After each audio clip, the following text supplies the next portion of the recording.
Assalamualaikum warahmatullahi wabarakatuh. Perkenalkan, nama saya Devina Cahayani Kumala Putri dengan nomor NIM 24133001735, kelas 2 SDA 5 Prodi Pendidikan Sekolah Dasar Universitas Nahdlatul Ulama. Di sini saya akan menyampaikan materi tentang landasan ilmu pendidikan, yaitu landasan yuridis, religius, dan ekonomi dalam pendidikan. Video ini dibuat untuk memenuhi tugas UAS mata kuliah ilmu pendidikan yang diabu oleh Dr. Haji Nur Rahman, SPD, MSI.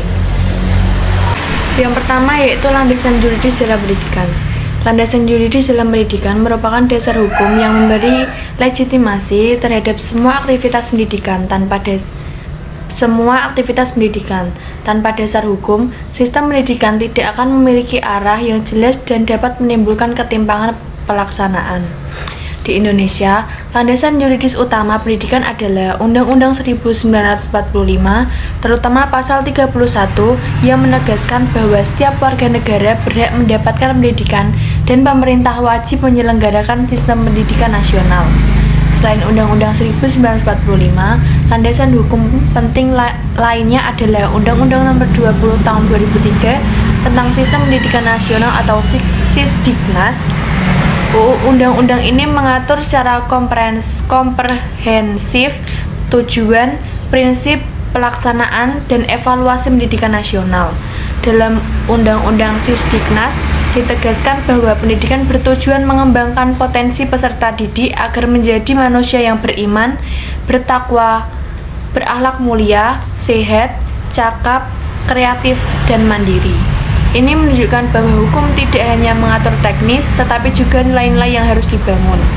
Peraturan pelaksanaan lainnya seperti Peraturan Pemerintah atau PP dan Peraturan Menteri Pendidikan memperkuat implementasi Undang-Undang Sisdiknas dan mengatur hal-hal teknis seperti kurikulum, akreditasi, sertifikasi guru, dan pengelolaan pendidikan.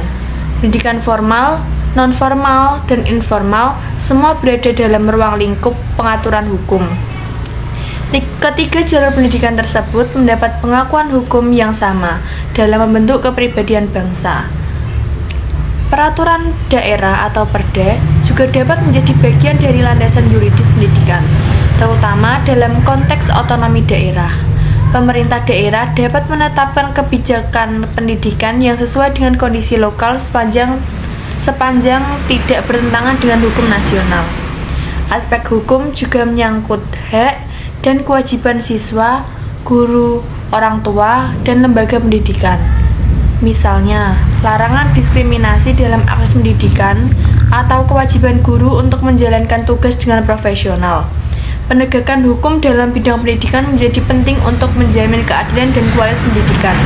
Jika ada pelanggaran, misalnya dalam penyalahgunaan dana BOS, maka hukum dapat bertindak sebagai alat koreksi.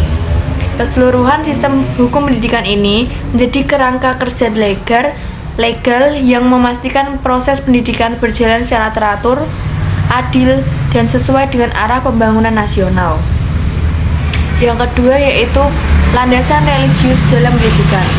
Landasan religius dalam pendidikan adalah dasar yang berasal dari nilai-nilai keagamaan dan spiritual. Nilai ini memegang peranan penting dalam membentuk karakter dan akhlak mulia peserta didik.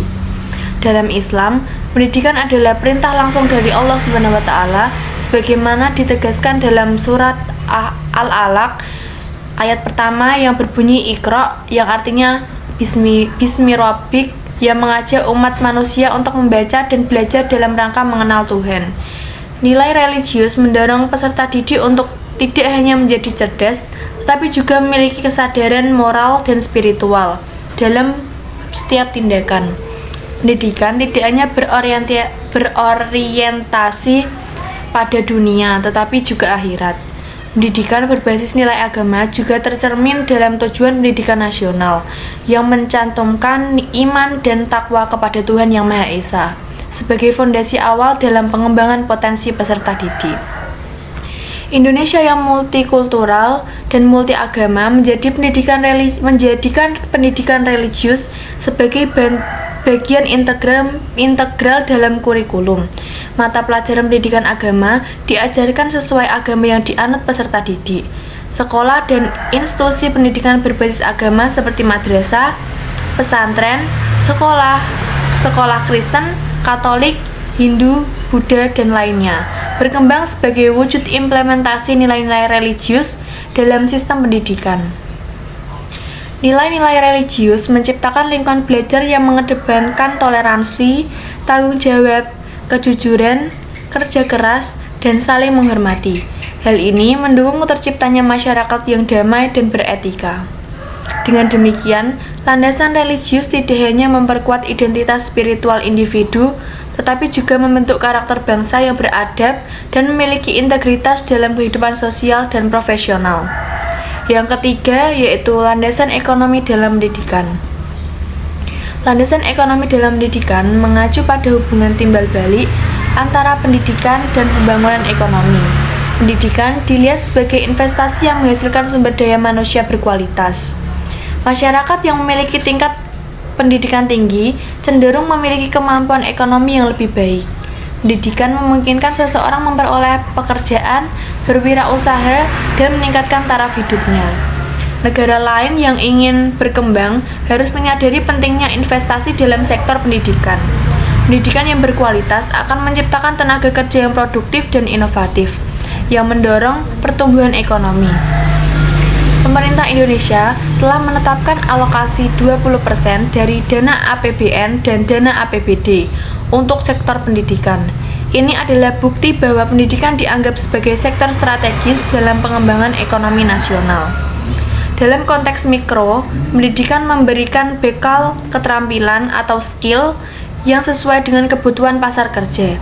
Oleh karena itu, pengembangan kurikulum harus selaras dengan dunia industri dan kewirausahaan.